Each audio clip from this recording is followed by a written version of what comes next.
Welcome to our studio, Crusade for Freedom, located in the heartland of America. Our desire is to be a symbol of hope by spreading the message of freedom to millions. We encourage everyone to visit our website at crusadeforfreedom.com. That's crusade, the number 4, freedom.com. Please be sure to subscribe to our website and like us on Facebook. We are so glad you stopped by today and hope you will keep coming back.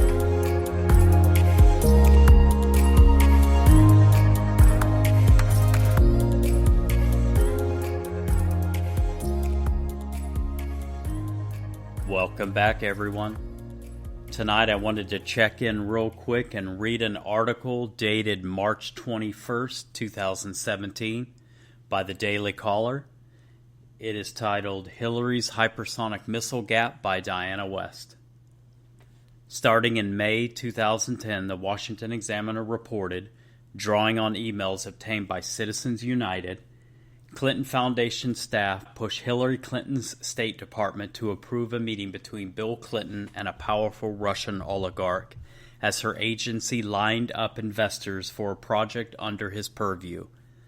His name was Viktor Vekselberg of Renovo, a Clinton Foundation donor, and the project under his purview was the Skolkovo Innovation Center, which is being built near Moscow. The following month, Bill Clinton would receive $500,000 for a speech in Moscow from a Renaissance Capital, a Russian investment bank with ties to the Kremlin, a Clinton Foundation donor, a Skolkovo executive, and which talked up Uranium One, whose sale the Clinton State Department would approve, and whose executives together contributed $145 million to the Clinton Foundation. I'm in Psychoville and Finkel's the mayor. All of these facts can be verified with the FEC. These are filings that have to be made to the Federal Election Commission. Much of this is also covered in Clinton Cash by Peter Schweitzer, and again, his references are impeccable, and they are FEC filings. This shocking set of emails that the Examiner reported on shows the nexus of Bill and Hillary Clinton's foundation, Hillary Clinton's State Department, Bill Clinton, Russian oligarch Vekselberg, and Skolkovo, Russia's Silicon Valley. The Putin project to transfer Western technology to Russia that was championed and driven by Miss Clinton. And what do you know? 17 out of 25 tech companies that hitched up with Skolkovo also contributed to none other than the Clinton Foundation. What a coinky-dink. Meanwhile, Barack Obama's support for Russian WTO membership made the whole global flow so much easier. You want answers? I think I'm entitled. You want answers? I want the truth! You can't handle the truth! No wonder Herd Media, the Uniparty Congress, and FBI Director James Comey never noticed a thing. Oh, except that Putin hated Hillary Clinton, wanted to do her harm, as Comey told Congress this week. Maybe hypersonic technology wasn't enough, but I'm getting ahead of the story.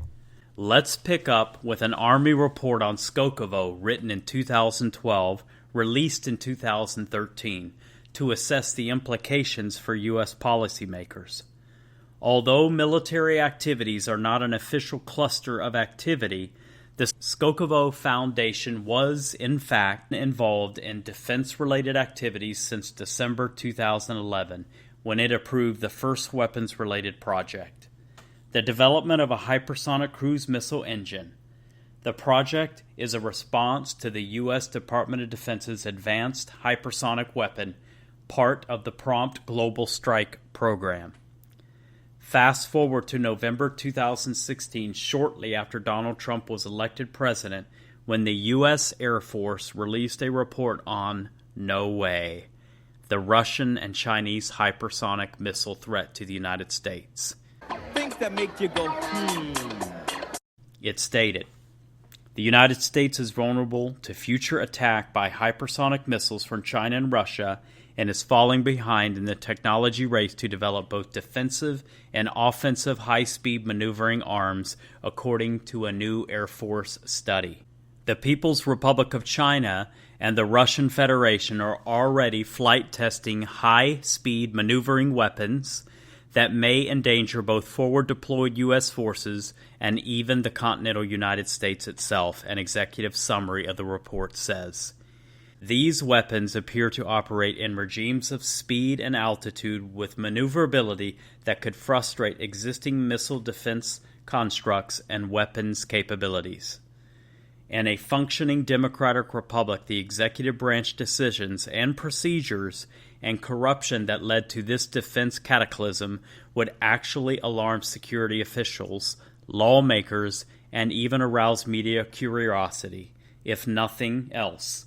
But Skolkovo, the money, the corruption, the treachery, the danger inspired no reaction at all. Not even this plain, shocking language from the Army circa 2012.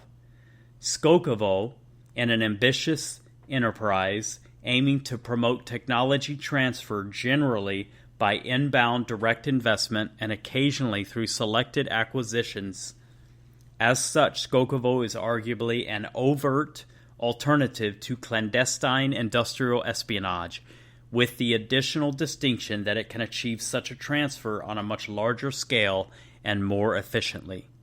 You know, I have one simple request, and that is to have sharks with frickin' laser beams attached to their heads. Hillary Clinton, her State Department, the Clinton Foundation, Bill Clinton did much to make Skolkovo possible, did much to activate what was, according to the Army report, arguably a massive clandestine industrial espionage operation. Not that any of this is in the past. This plain sight research collusion with the Russian government goes on, and goes on unchecked. And despite the Obama administration's supposedly hard as nails, cold as ice, tough on Russia finish, the Army report continues. Quote, implicit in Russia's development of Skolkovo is a critical question, a question that Russia may be asking itself. Why bother spying on foreign companies and government laboratories if they will voluntarily hand over all the expertise Russia seeks? Since multinational institutions hire talent worldwide and seek access to foreign markets without regard for national interests, only the United States government would be in a position to persuade them to scale back their commitments in Skolkovo if U.S. relations with Russia continue to deteriorate. However, given the global dimensions of Skolkovo's technology transfer program, it is not clear how much leverage U.S. industry has. Therefore, the key issue for U.S. policymakers is balancing the benefits of constructive technological engagement with Russia against the risks that Russia could leverage transferred scientific knowledge to modernize and strengthen its military. Whether that is the key issue for U.S. policymakers circa 2017, one thing seems clear. They haven't heard of it, and they don't care. They are concerned about protecting the swamp they live in and profit from, and that is all. I have exorcised the demons. This house is clear. Losers? Get him out of here! Losers! Let's go, Ace. Losers. Thank you, Diana West. Great article. Thank you for joining me tonight. I hope this has been informative for you, and I'd like to thank you for listening. Please keep coming back, and have a great weekend.